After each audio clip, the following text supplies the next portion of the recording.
Bismillah, wa salatu wa salam ala rasoulillah. Alors, bonsoir, chers élèves. Je continue ma leçon de multiples et diviseurs. Alors, cette séance, on va étudier les diviseurs communs. Ok? Alors, on va prendre le même exemple qu'on a pris pour les multiples. C'est 6 fois 5 est égal à 30. Voilà. Alors, on sait que la division est l'opération inverse de la multiplication. Ça veut dire, dans chaque multiplication, il y a deux divisions. Alors, 6 fois 5 égale à 30. Donc, 30 divisé par 5 égale à 5. Et 30 divisé par 6 est égal à 5. Alors, si je pose mes deux divisions à côté, 30 divisé par 6, ça donne 5 comme quotient. 5 fois 6, c'est 30. 30 ôté de 30 est égal à 0. Alors, le reste, c'est 0. De même pour la deuxième division, 30 divisé par 5. Le quotient, c'est 6 et le reste, c'est 0. Alors, on dit que 6 et 5 sont les diviseurs du nombre 30. Comme 30, c'est le multiple de 5 et 6. Alors, on remarque que 6 et 5 sont les facteurs de la multiplication et ce sont les diviseurs de 30. Et 30, c'est le produit de la multiplication 6 fois 5 et c'est le multiple de 6 et 5. Alors maintenant, j'écris 6 et 5 sont les diviseurs de 30.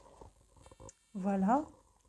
Et comme j'ai dit, 6 et 5 sont les facteurs. Alors, on déduit que les diviseurs sont les facteurs. Dans cet exemple, c'est 5 et 6.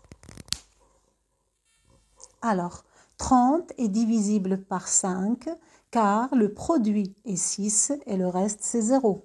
Et 30 est divisible par 6 car le quotient est 5 et le reste est 0.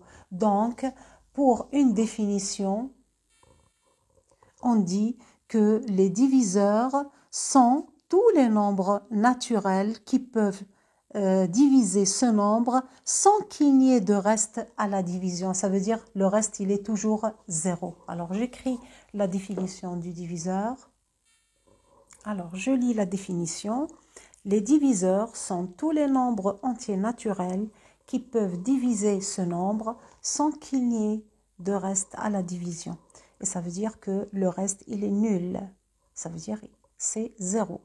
On dit que 6 est le diviseur de 30 et 5 est le diviseur de 30. On dit aussi que 6 et 5 sont les diviseurs communs de 30. Alors, on passe à un exemple. Alors, on va chercher les diviseurs de 36, puis les diviseurs de 24, et enfin, tous les diviseurs communs de 36 et 24. Bon, on va commencer par les diviseurs de 36. Comment on va faire? Je commence par le 1. Alors, 1 multiplié par quel nombre pour que ça donne 36? Alors, c'est facile, 1 multiplié par 36. Voilà, on passe au 2. Alors, 2 fois combien pour que ça donne 36? Alors, 2 fois 18. Maintenant, 3 et ainsi de suite. 3 fois combien ça donne 36? C'est 12. Alors, pour le 4, c'est fois 9. Vous voyez, c'est très très important. La table de multiplication, il faut qu'elle soit apprise. Ok, 4 fois 9, c'est 36. On passe au 5. 5, c'est pas les multiples de 36. Alors, 6 fois 6, 36. Alors, ça fait, on s'arrête parce que quand le chiffre se répète, ça veut dire que ça y est, ce sont tous les diviseurs de 36. Alors, j'écris à côté, du plus petit au plus grand. Alors, 1, 2, 3, 4, 6. Et puis, le 6, ça ne se répète pas. C'est 6, 9, 12, 18 et 36. Je note à côté. Voilà. Et puis, je fais la même chose pour les diviseurs de 24. Alors, 1 fois 24, ça donne 24.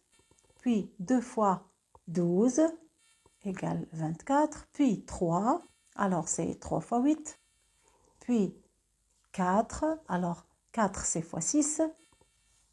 Et puis 5 non, ça marche pas parce que 5, c'est 5 fois 5, 25. Alors on passe, c'est 6. Alors 6 fois 4 égale 24. Et là, on remarque que ça y est, les nombres se répètent. Alors 4 fois 6, c'est comme 6 fois 4. Alors je barre. Et les diviseurs de 24 sont 1, 2, 3, 4 et 6, 8, 12, 24. Et voilà. Alors, on passe tous les diviseurs communs de 36 et 24. Alors, le premier diviseur commun, c'est le 1. Puis, il y a le 2. Il y a aussi le 3, le 4 et le 6. Et puis, il y a le 12. Et voilà, pour tous les diviseurs communs de 36 et 24, c'est 1, 2, 3, 4, 6 et 12. Alors, il reste la partie de la divisibilité des nombres 2, 4, 5, 2, 3, 4, 5, 6 et 9. Alors, je préfère la faire dans une autre vidéo. Alors, bon courage et à très bientôt.